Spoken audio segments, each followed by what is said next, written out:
السلام عليكم حبيباتي، ان شاء الله تكونوا بخير وعلى خير. اليوم مع مطبخ ام خليل. كما راكم تشوفوا رايحين نديروا خبز الدار بالسميد لكن بدون عجن.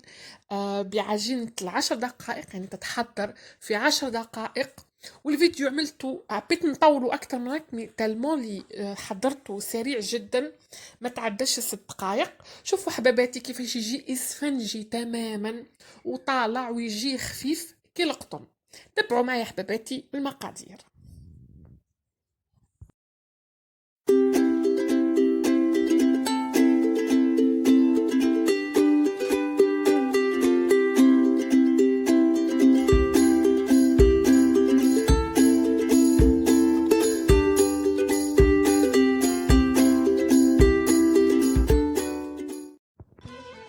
نبداو بسم الله حبيباتي مع المقادير. هنا راح نبلو بالحليب، يعني حكمت كاس حليب دافي. رايحه نحط له مغرف كبيره تاع خميره الخبز طبعا. ورايحه نحط له باش يعني ينفش كما تعرفوا يجي بنين، نحط له مغرف تاع سكر. فوالا معاه نصف مغرف تاع ملح وبيضه كامله. ورايحين نحركو بفوي ولا بمغرف ولا كيما تحبوا باش يدخلوا المكونات في بعضهم. يعني حبايبتي هذا هو العجين الكبير اللي تقدروا تعملوه، ما كاين حتى عجين لا دلك لا والو. راح هنا نحط له تاني الزيت، راح نحط له 3 مغارف زيت. تبعوا المقادير ديروها بالدقه باش يجيكم يعني صالح 100%. مع الزيت نحط دركا، عملت هنا كاس سميد كامل، وراح نزيد له كاس تاع فارينه. السميد بلا بيكم يكون ارطب.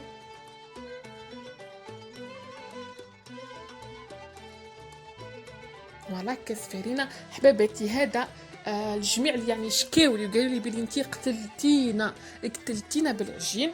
اما لا درت لكم هذه حندير لكم دركا منه وجاي، راح ندير لكم الفيديوهات الكل والمقادير الكل والوصفه تاعي الكل راح نديرهم لكم بالمغرف هكا باش ما تتعبوش خلاص.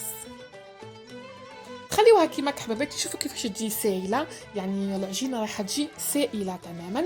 راح نغطيوها 10 دقائق حتى تطلع، لانها جيريه تم تطلع لنا. فوالا حباباتي، بعد 10 دقائق نشوفوها باللي نفشت وعملت هذوك كما تشوفوهم هكا فقاعات صغيره. نعاودو نهبطوا العجينه تاعنا هكا. هنا انا بنت لي جيريا زياده على اللزوم، زدت لها ربع كاس تاع فارين، ربع كاس فقط، لاني السميد تاعي هذا ما يشربش ملف. كاس فارينه وكاس سميد يكفيني، لكن المره دي يعني بان لي باللي ما شربليش مليح، زدت له ربع كاس تاع فارينه. مي الا كان يشرب سميد تاعكم ديروا كيله بكيله، يعني قد السميد قد الفارينه.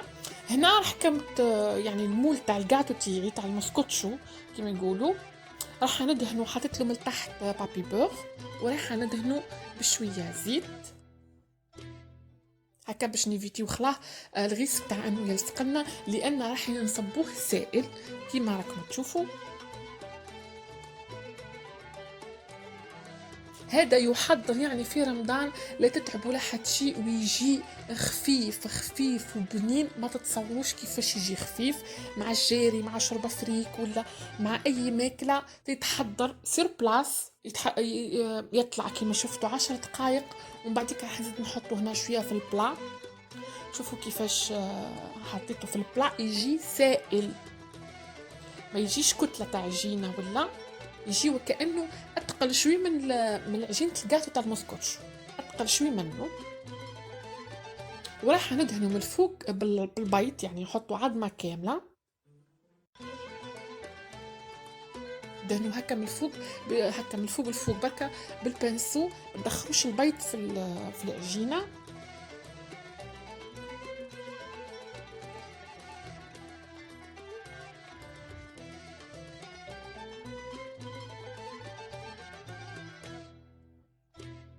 وراح نحط له من الفوق السينوج الكحل والجنجلانيه البيضاء يعني هذه باش يعطيها ريحة. لكن عندكم تاني زرعة البسباس وحبة الحلاوة، أنا كي يكون عندي نحط تاني من الفوق شوية زرعة البسباس حبة الحلاوة يعطيها بالنهاية.